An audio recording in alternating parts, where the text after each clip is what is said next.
कोई जवाब है देने वाले? और शिक्षकों को आपको पता होगा बस में बिठा के घुमाया जा रहा है, दिल्ली भ्रमण करा रहे हैं। सेंटर चेंज हुए इधर उधर हुए, उस पर क्या कहना है उनका? हाँ, उनका ये कहना है, हमने बोला कि आप 5 ये ले लो, तो बोले ऐसा कुछ नहीं है, हम सिटी तो 10 दिन पहले बता देते हैं। और पता अपना एग्जाम्पल क्या कह रहे बाबूजी, मैं जब पेपर देने जाता था 3 साल सीजीएल भी निकाला मैंने, तो मैं स्लीपर भी नहीं मिलती थी, धक्के खा के जाता था। तो उनका ये है कि बच्चे भी धक्के खा के जाएं, फिर काय का डिजिटल इंडिया, फिर तुम देश को आगे ले गए हो, तुम आज से वही हो रहा है। रिपीटेड क्वेश्चन थे और जो एआई वाले इन लोगों ने मुद्दा उठाया था कि एआई से पेपर हाँ, बनवा रहे हैं, उस पर उन्होंने बड़ा चलो जी कह रहे आपको पता है वर्जन पेपर दे रहे हैं हम, वर्जन पेपर है, ये सब थे एग्जैक्ट शब्द बता रहा हूँ। कैसे बोले वो अनटच है, उसको किसी ने टच नहीं किया है, क्वेश्चन को बिना टच किए बन गया। मैंने कहा एक पेपर में 5-5 सवाल गलत हो जाते हैं, बड़े ध्यान से सुनना। मैंने कहा एक पेपर में 10-10 सवाल गलत हो जाते हैं। बोले पेपर अनटच है, किसी और को टच कराएंगे कि चेक कर लो एक बार तो गलत हो जाएगा, पेपर आउट होने के चांस है। आज आप देख लो जो लोग हमारे पेपर बना रहे हैं वो अपने मौसी के लड़के को भी बता दें, उनको भी नहीं पता ये पेपर किस एग्जाम में आएगा। मैंने कहा भाई आप सिलेबस में तो आपने दिया नहीं था, प्रोबेबिलिटी स्टैटिस्टिक्स आप सिलेबस तो दे रहे हो। बोले उससे क्या मतलब है, बच्चे को नहीं पता कि 12th बेस्ड है और 12th में सब आता है। तो मैंने कहा आप ये भी लिख दो कि भाई 12th बेस्ड है, एनसीईआरटी पूछेंगे तो बोले लिख देंगे, ये इनडायरेक्टली तो लिखा हुआ ही है। कुल मिला के उनको किसी बात के लिए इतना सा रिग्रेट नहीं है कि बच्चे परेशान है या एग्जाम सिस्टम खराब है। उनको लग रहा है हम भी धक्के खाते थे, तुम लोग भी धक्के खाओ, धक्के खा के कोई नौकरी तुम्हारे हिस्से में आ जाए तो अच्छी बात है, नहीं तो नहीं। किसी भी बात के लिए उनको कोई रिग्रेट या परेशानी इस बात से नहीं है, वो मजे में है पूरे। सर आप पूरे देश के शिक्षकों को आंदोलन करने के लिए बुलाए थे, अब मिलने के लिए डीओपीटी से बुलाए थे सर। हमको लगता है कि देश के तमाम शिक्षक आए हैं, सारे शिक्षक लगभग आए हैं और इतनी संख्या शिक्षकों की थी। आज जो पूरा क्रम हुआ, जैसे प्रशासन का जो आप लोगों से बिहेवियर रहा, आप एसएससी चेयरमैन से भी मिलकर आ रहे हैं, आपको क्या लगता है जो ये पूरा हुआ? आज सुबह डीओपीटी वालों ने भी बोल दिया था कि मिलेंगे। हाँ। फोन पे बात हो रही थी, बाकायदा नंबर आ रहे थे, ऐसे लग रहा था कितने सम्मान से बुलाया जा रहा है।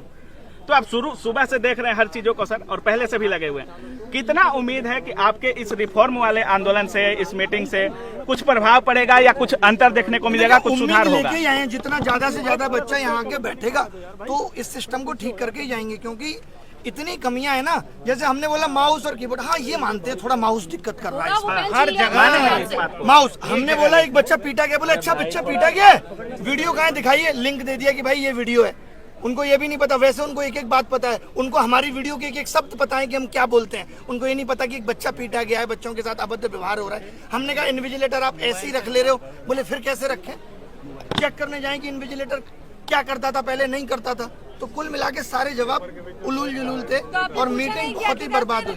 जो फीस लेते हैं वो किस बात की लेते हैं अगर आप व्यवस्था ही नहीं करवा पा रहे हैं? फीस ले रहे हैं, गलत क्वेश्चन का पैसा ले रहे हैं, बस्ता रखने का पैसा ले रहे हैं। कह तो रहे हैं जो पैसा ले रहे हैं उससे रोडें बन रही है, आप तो देख ही रही हो। बच्चों की बेरोजगारी का रोड बनवाइए। एसएससी कमीशन को ये बोलना चाहिए कि गलत सवाल के आंसर का 100 रुपए आपकी रोड बनाने में लग रहा है। और सच में रोड भी सर रोड भी तो नहीं बन रहा है। धीरे धीरे इकट्ठे हो रहे हैं, पूरे देश से बच्चे को बुला रहे हैं, यहीं बैठेंगे जब तक ये सिस्टम सही नहीं हो जाता। सुबह तक डीओपीटी बहुत नॉर्मल था, बात करने में कोई दिक्कत नहीं हो, अचानक लग गई, कैसे इतने लोग आ गए, ये कैसे हो गया, हटाओ अब नहीं मिलेंगे, ईगो पे ले ली बात, वरना उससे पहले मिलने को तैयार थे। हाँ। सत्र चल रहा है, आप लोग अभी बवाल मत करिए। देखिए अभी संसद सत्र चलेगा, फिर 15 अगस्त आ जाएगा, उसके बाद दिवाली की छुट्टियां आ जाएंगी, फिर क्रिसमस आ जाएगा, फिर न्यू ईयर सेलिब्रेशन होगा, फिर मकर संक्रांति, फिर वैलेंटाइन डे, ये तो चलता ही रहेगा। समस्याओं का निदान होगा कब? रोजगार का पानी उनका क्या होगा? ये सरकार की जिम्मेदारी नहीं है। सर जिनका लास्ट अटेम्प्ट है उनका क्या? लास्ट अटेम्प्ट पे मैंने पूछा कि आपके पास तो डीओपीटी से लेटर भी आ गया था, तो बोले उन्होंने यही तो कहा था कि इसको अग्रेसित करो, हमने कर दिया, रिजेक्ट कर दिया। अच्छा साहब बोले रिजेक्ट कर दिया। तो सर सीजीएल में होंगे क्या कुछ चेंजेस सर? कह रहे सीजीएल बहुत अच्छे से कराएंगे। सर कब?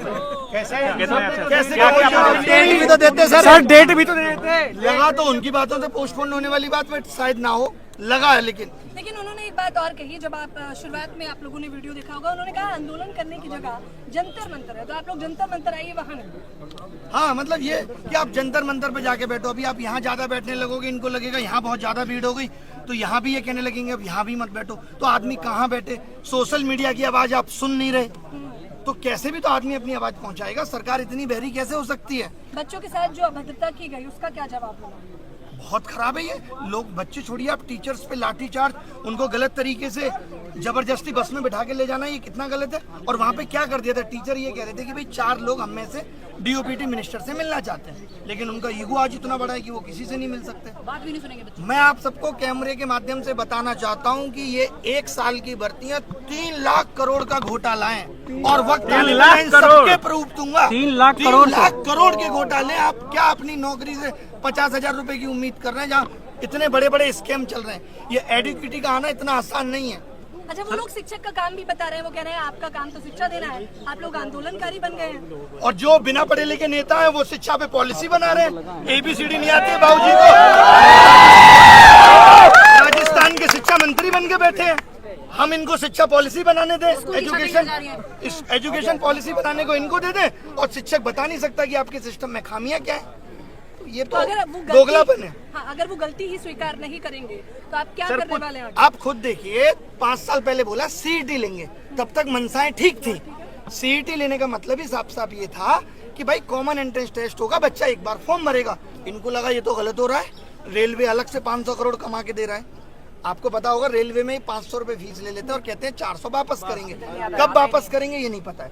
1 करोड़ लोगों की 400 रुपए फीस रख कर बैठे हैं। गलत सवाल पूछने पे 100 रुपए इसलिए लिए जाते हैं कि आप किसी सही सवाल को गलत ना बताएं, लेकिन अगर वो सवाल गलत ही है तो इनको 100 रुपए वो वापस करना चाहिए।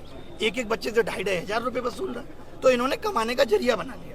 अभी 100 रुपए लिए जाते हैं, 100 रुपए, और एक पेपर में अब हो गया है कि 20 क्वेश्चन गलत, यानी 2,000 एक बच्चा देगा प्री में, और कम से कम 1,000 देगा मेंस में, 3,000 देगा एक बच्चा। इसमें तो संख्या बढ़ती जाएगी। अच्छा, बढ़ती, इसीलिए हर क्वेश्चन हर साल बढ़ रहे हैं। हमारे टाइम पे एक भी गलत नहीं आता था, फिर 2 गलत आए, फिर चस्का लग गया पैसे का, उससे रोड बन रही है। अच्छा सर, आप SSC चेयरमैन से मिले, कोई किसी और आयोग के चेयरमैन वगैरह से, जैसे आपका आंदोलन जो था या जो कह रहे थे डीओपीटी से मिलने का मतलब इतना ही था कि हमें आप पूरे एग्जाम सिस्टम पे बताओ। हाँ। खाली SSC में ही नहीं, आप बाकी के एग्जाम सिस्टम पे भी बात करो। कुल मिला के बात यह है कि सरकार या उनके आयोग इस वक्त विफल हो रहे हैं, क्योंकि जैसे जैसे एस्पिरेंट की संख्या बढ़ी, इन लोगों ने अपने सिस्टम को अपडेट नहीं किया। आज ये आधार ऑथेंटिकेशन के लिए एक अलग कंपनी का सहारा ले रहे हैं, एग्जाम कंडक्ट कराने के लिए एक अलग कंपनी का सहारा ले रहे हैं, उसमें जो सर्वर सपोर्ट लग रही है वो अलग कंपनी की लग रही है। आगे आने वाले वक्त में करप्शन होगा तो आप यही नहीं पता लगा पाएंगे कि किस कंपनी ने लीक किया। शुरू में जब आपने बोला कि हम माथा टेकेंगे गुरुद्वारा में, तो वहाँ जितने शिक्षक जा रहे थे वो उनका कहना था कि वहाँ खोज रहे हैं कि अभिनय शर्मा कौन है। मतलब वही गुरुद्वारा में माथा टेकना जितना मुश्किल हो गया है कि टीचर जाके 50-60 गुरुद्वारे में माथा नहीं टेक सकते, कोई बच्चा तो वहाँ था नहीं। आपको क्यों खोज रहे थे लोग? सर ने सबको एकजुट किया है, क्योंकि ये सबको पहली बार हुआ बुलाया है। और हमने आह्वान किया। एकजुट आपने किया। वही क्या कर लेंगे इससे, मुझे खोजने से क्या, मैं तो हर जगह अवेलेबल हूँ। डिटेन कर लिया गया, आप कैसे बच गए सर? बाल बांका कर ले, मैं तो कह के आया था। मैं कौन है वो जो भागता है? मिल्खा सिंह से तेज भागता हूँ मैं। अभिनय सर जी जिंदाबाद। ये मत करो प्लीज, मत करो। हम लोगों को शांति से यहाँ बैठना है, शांति से यहाँ बैठना है, जब तक बैठना है, जब तक मांगे नहीं मानी जाएंगी। और पूरे देश के युवा को बुलाना है। कमाल की बात यह है कि सब लोग आ जाए, चाहे वो रेलवे। 7 साल से शिक्षक भर्ती नहीं आई, बताओ। बेटा है देर की बातचीत में कहीं आपको लगा कि मतलब हाँ, सर ये मोदी जी को ढीला करना है मिला है? कहीं नहीं, कोई भी ऐसा आश्वासन नहीं था जो ठीक मिला है। टोटल इलॉजिकल थी। उनको अपना बताना था हम 16 घंटे काम कर रहे हैं, 8 घंटे सो रहे हैं। फिर ध्यान में आया उनको, नहीं 2 घंटे तो और भी कुछ कर रहे हैं। फिर बोले 14 घंटे काम कर रहे हैं।